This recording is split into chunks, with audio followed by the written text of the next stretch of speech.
Your Excellencies, ladies and gentlemen, welcome to the final session of the World Government Summit COVID-19 and Government webinar series, which will be also followed by closing remarks by His Excellency Omar Sultan Al-Ulama, who's the Minister of State for Artificial Intelligence, Digital Economy, and Remote Work Appliances. He's also the Managing Director of the World Government Summit. Without further ado, I'd like to also introduce our final session for the day, which is titled The Future of Global Trade Beyond COVID-19. I'd like to welcome our esteemed panelist, His Excellency Roberto Azevedo, Director General of the World Trade Organization. Well, hello everyone, and of course, greetings from Geneva. It's a pleasure to be part of the World Government Summit again. It's critical to have this kind of interaction with decision makers from government, the private sector, civil society.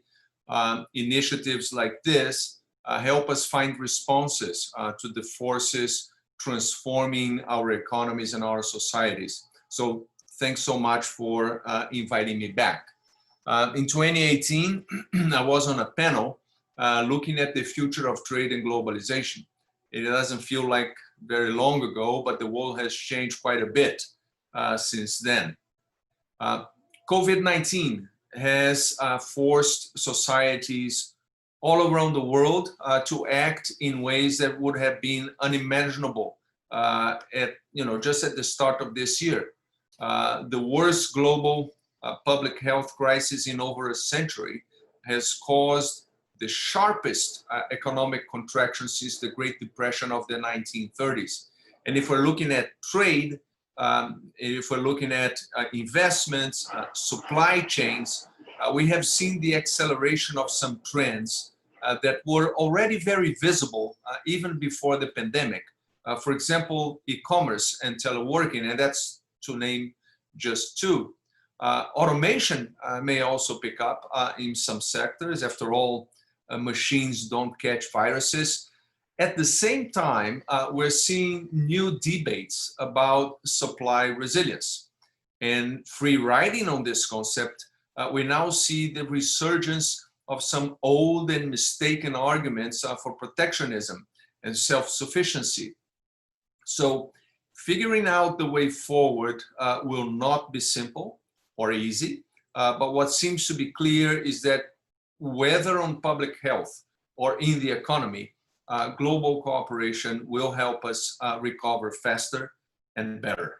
The prospect for developing and deploying coronavirus treatments and vaccines will need cooperation across national lines. Scientists, governments, and pharmaceutical manufacturers, they must work together regardless of their physical location.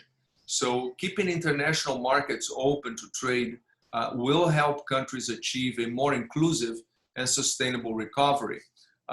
We should make no mistake here. Zero-sum thinking about the production and distribution of an eventual vaccine will lead to export restrictions, competitive bidding for key ingredients or higher costs, and a longer pandemic at the end of the day. So we must avoid this kind of zero-sum thinking.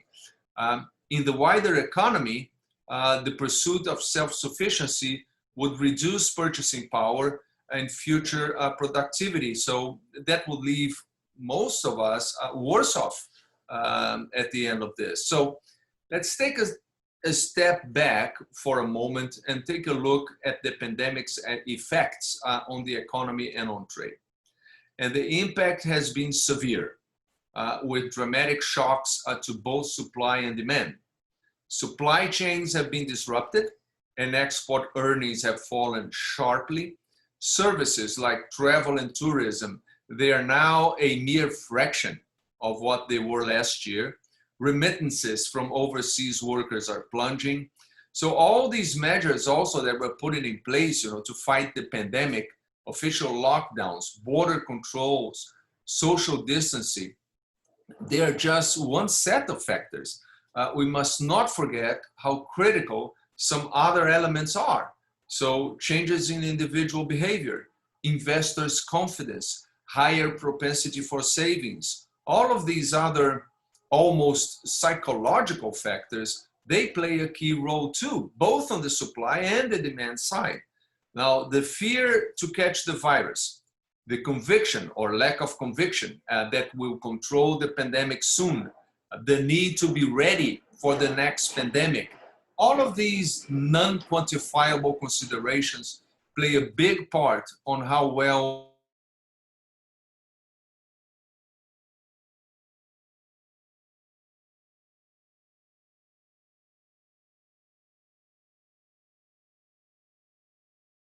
organization. The equivalent of 400 million jobs were lost in the second quarter of 2020. The IMF recently projected that the global economy would shrink by 4.9% in 2020, so much worse than the 3% contraction that they had predicted back in April. On trade, we have recently seen some relatively positive news.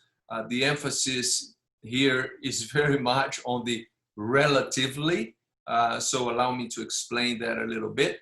Back in April, WTO economists predicted that global merchandise trade would fall sharply this year.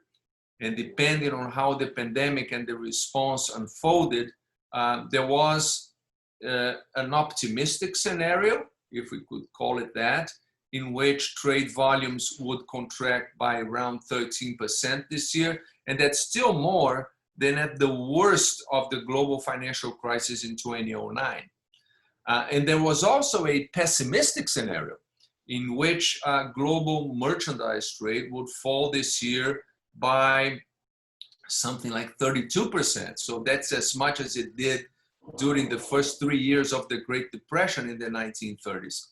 So looking at the data from the first half of this year, our economists today, now, they think that we are on track for the better range of that range, at the better end of that range. But again, better simply means less bad.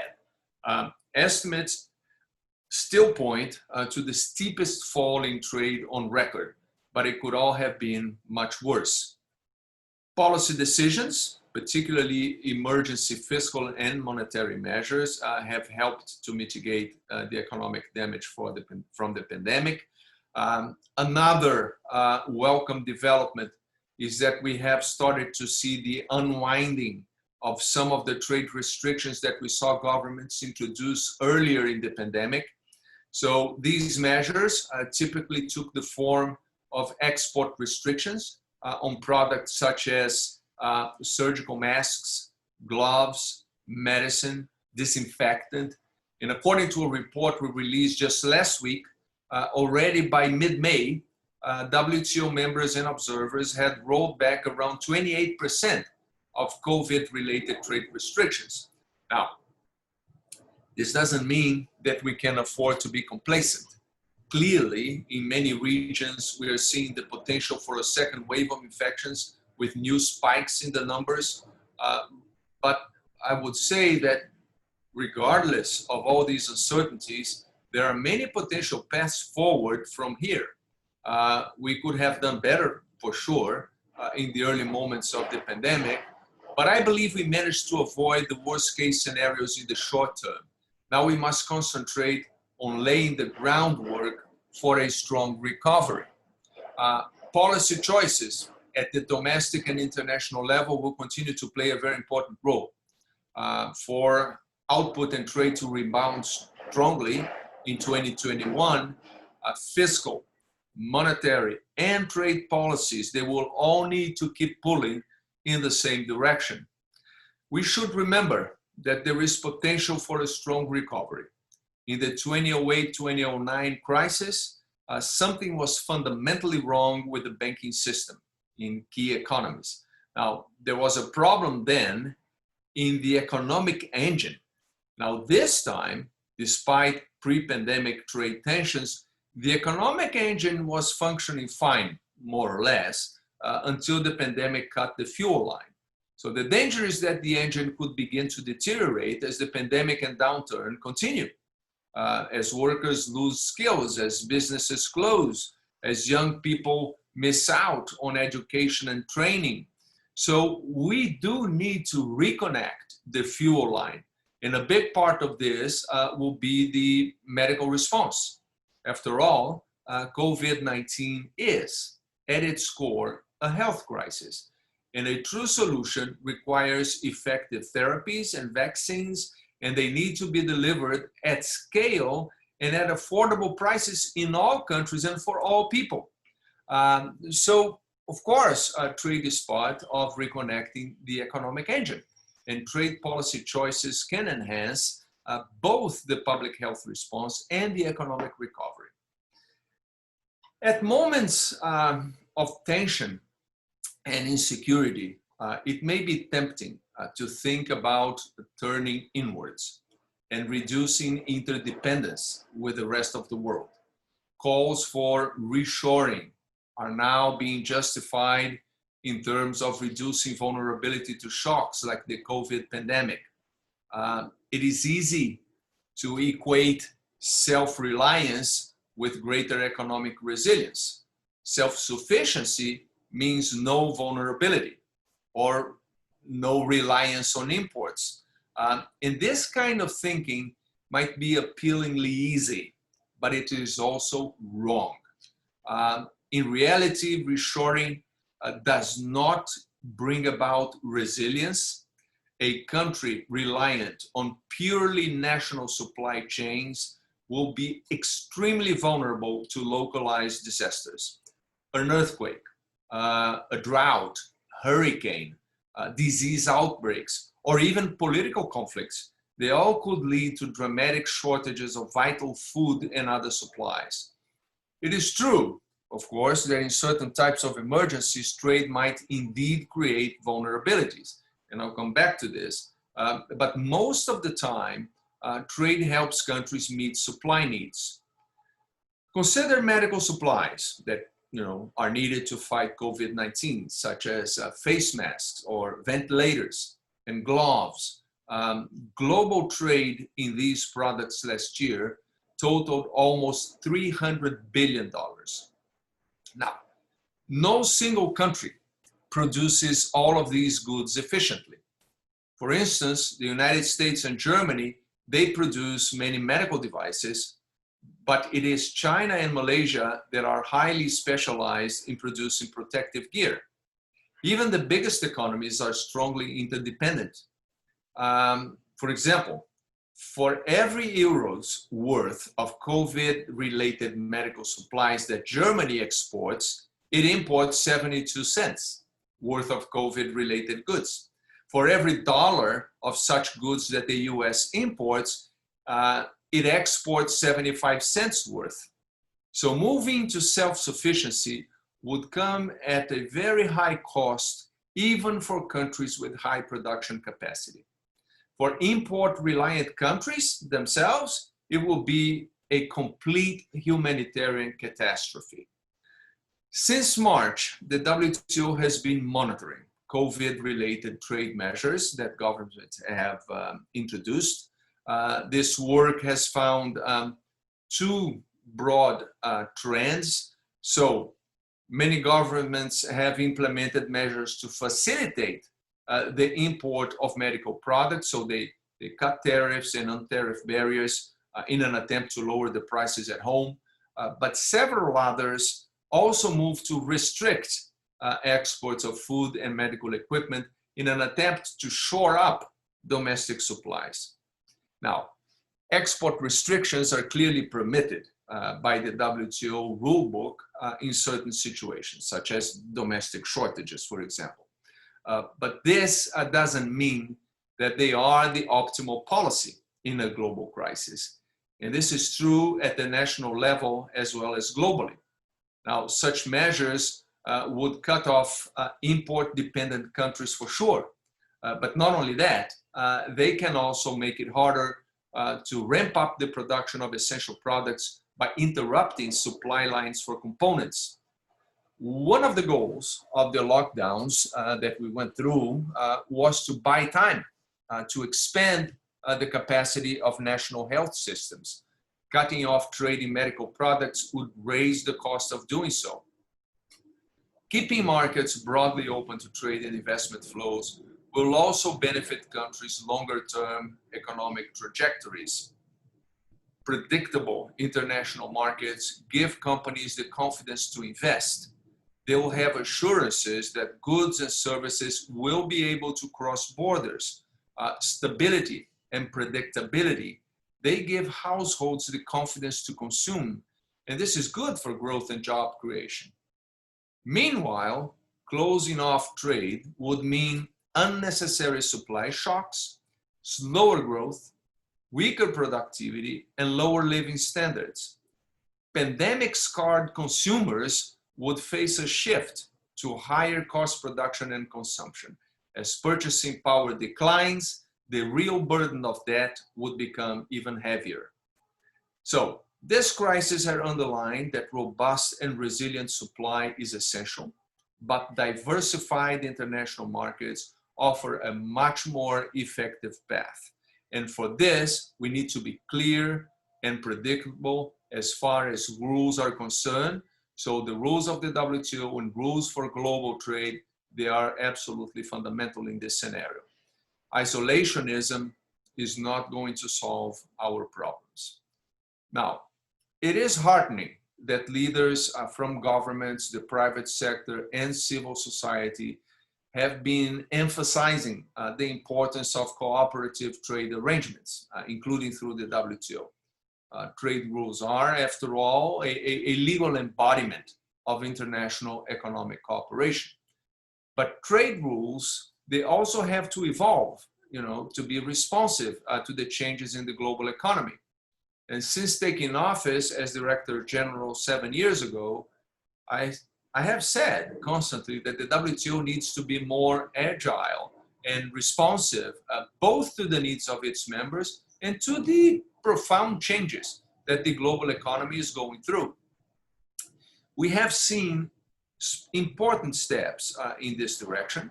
So members reached a groundbreaking multilateral agreement on trade facilitation, cutting trade costs across the world. They reduced and eliminated tariffs on over 1 trillion worth of new generation information technology products. More recently, groups of members have been advancing rapidly in discussions on potential rules, future rules for digital trade, investment facilitation, and services domestic regulation.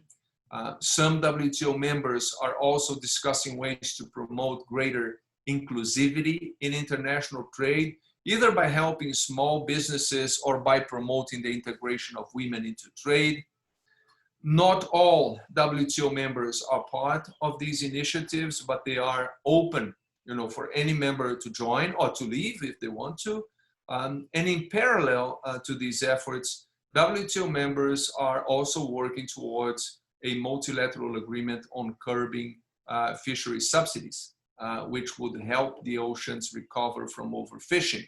They're also looking at a number of issues related to agriculture trade, which is also a very critical matter for a vast number of WTO countries. Our 12th ministerial conference, which was originally scheduled to happen this last June, it was supposed and still is supposed to be a milestone for many of these processes to come to fruition. But because of the pandemic, that conference has now been postponed until next year. As you may know, I am stepping down as Director General at the end of August, so 1 year early. Members have already started the process of choosing my successor from a slate of extremely qualified candidates. The timing of my departure will permit members to spend the next few months on choosing the next DG before they turn their attention to the next year's ministerial and shaping the post-COVID global economy. One priority for WTO members for certain will be to find ways forward on dispute settlement. As you know, one of the advantages of the WTO disciplines has been their enforceability. The suspension of the appellate body has diminished this to some extent. But it's important to remember that the dispute settlement system is still working at the panel level. A group of members have also set up an interim appeal mechanism. Other tools do exist. So there is quite important work going on dispute settlement as well. In conclusion, from a macro perspective, there is still much uncertainty ahead. The pandemic will leave its scars, but I remain convinced that open trade anchored in a strong and effective rules-based multilateral trading system will help all countries emerge from the current downturn faster than they would otherwise. Efficiency and productivity are not everything, for sure, but they matter. Imagine a world in which every country permanently sets aside manufacturing capacity for surgical masks in the event of another health crisis like this one. So in this world, would be diverting human talent, financial capital, and physical resources from other pressing challenges. In this world, we would be poorer than we would otherwise might have been, and we would be less prepared for any crisis that did not require surgical masks, which is a clear possibility. I am absolutely convinced that global cooperation is the best strategy for moving forward.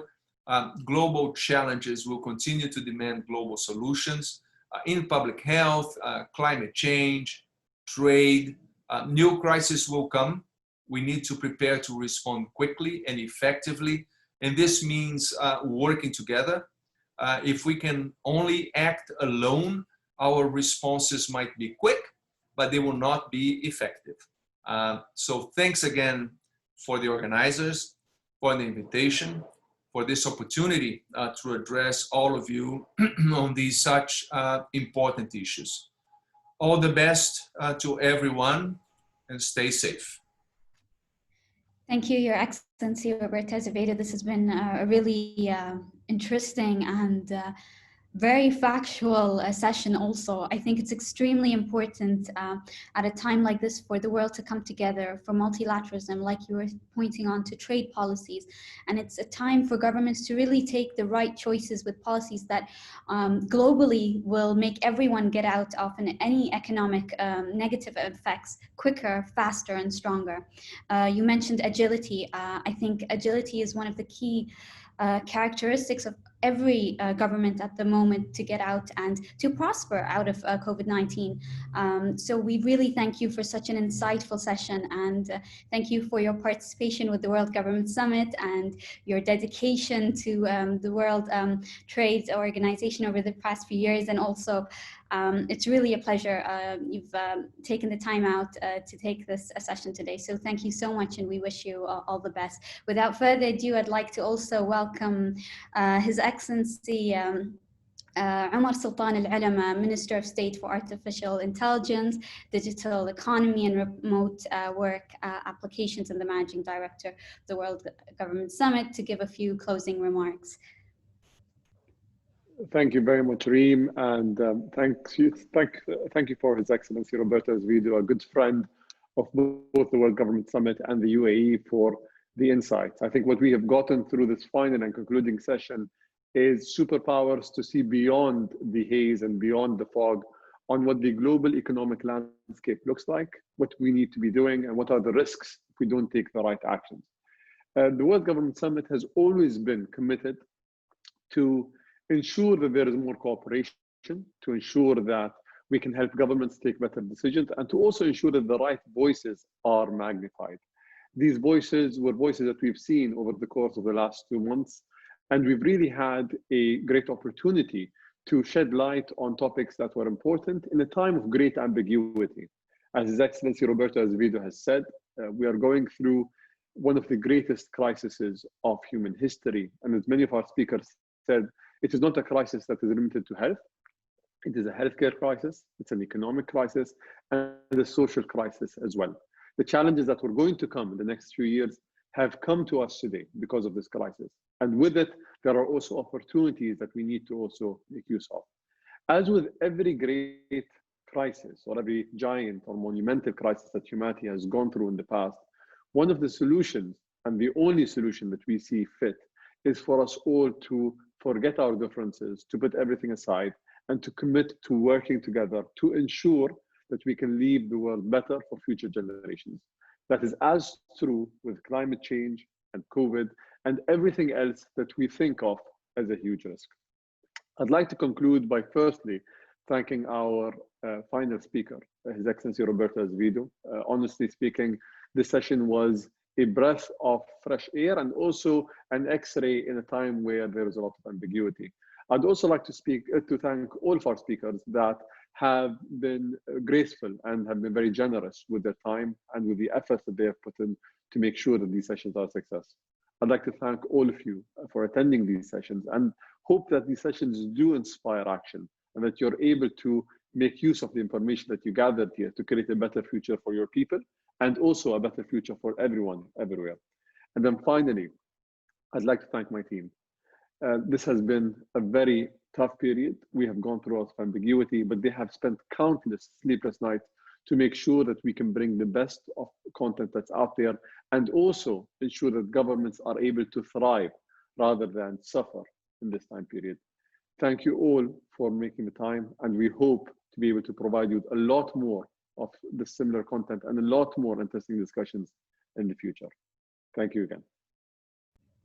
Thank you, Your Excellency. Thank you everyone for being on this journey with us. This is just the start of us working towards a lot more. So I leave you all with thank you, take care, stay safe, and we hope to see you all very soon. Take care and good luck.